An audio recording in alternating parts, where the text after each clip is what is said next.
Nous sommes très heureux de vous accueillir pour cet événement qui est l'inauguration d'un nouveau parc de la ville, le parc du Cipressa.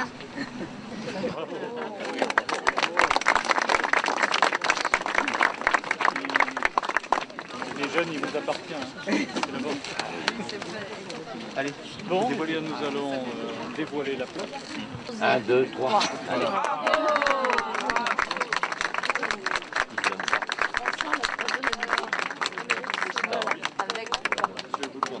Voilà. C'est un très grand plaisir, vous imaginez, pour le maire de la commune de Senon et toute son équipe municipale, de mettre à la disposition de la population un tel équipement qui est le fruit à la fois d'une réflexion sur l'utilisation d'espaces de très grande qualité. Nous avons voulu que ce parc soit accessible à un maximum de personnes et en particulier aux personnes à mobilité réduite. Alors nous avons imaginé avec le cabinet Chavannes, avec Patrick Chavannes et toute son équipe, avec ensuite Végétudes, avec l'ONF, nous avons planifié un certain nombre de modalités d'utilisation de ce parc et d'aménagement. Pas de pente supérieure à 4% pour une excellente mobilité, des fauteuils roulants et des personnes qui pourraient être amenées aussi à venir seules sur ce parc, non accompagnées. Des toilettes bien sûr handicapées, bref, faciliter la vie des personnes à mobilité réduite. Ensuite, nous avons voulu poursuivre et travailler sur les sources. Nous avons au total 7 sources qui produisent une très grande quantité d'eau. Et donc, nous allons lancer cette réhabilitation, en quelque sorte, des sources remarquables. Parce que nous avons des sources qui sont des sources bâties. Et donc, on a là derrière une source, la source du Cipressa, justement. Donc une résurgence de nappes souterraines, et donc c'était justement l'occasion de présenter au public cette résurgence en expliquant un peu le circuit de l'eau dans les nappes, voir un peu comment tout ça fonctionne.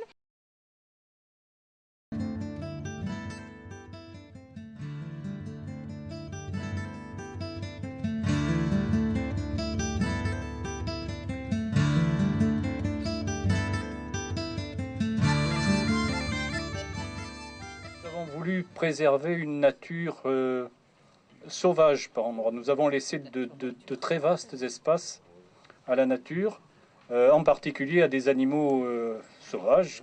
Et donc c'est une très grande satisfaction de pouvoir croiser au détour d'un chemin, mais là un chevreuil, là, voilà, et même des sangliers qui s'aventurent jusque assez loin dans la ville.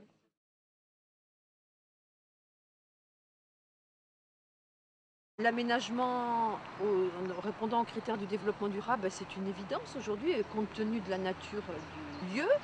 Ça veut dire que en fait, tous les déblais, par exemple, ont été réutilisés sur le site. Il n'y a eu aucun transport de déblais. On a utilisé les arbres localement pour faire les aménagements de bancs. On a utilisé des matériaux locaux, comme de la pierre de Frontenac, pour faire les gabions. Et on a utilisé les essences issus du site. On a relativement peu planté. On a créé seulement des voies. Certains lieux ne sont pas accessibles pour respecter la faune qui y habite, et notamment la vie-faune à certaines périodes. Et l'entretien, il va constituer principalement de fauchage, de petits élagages et puis de désherbage, mais à minima.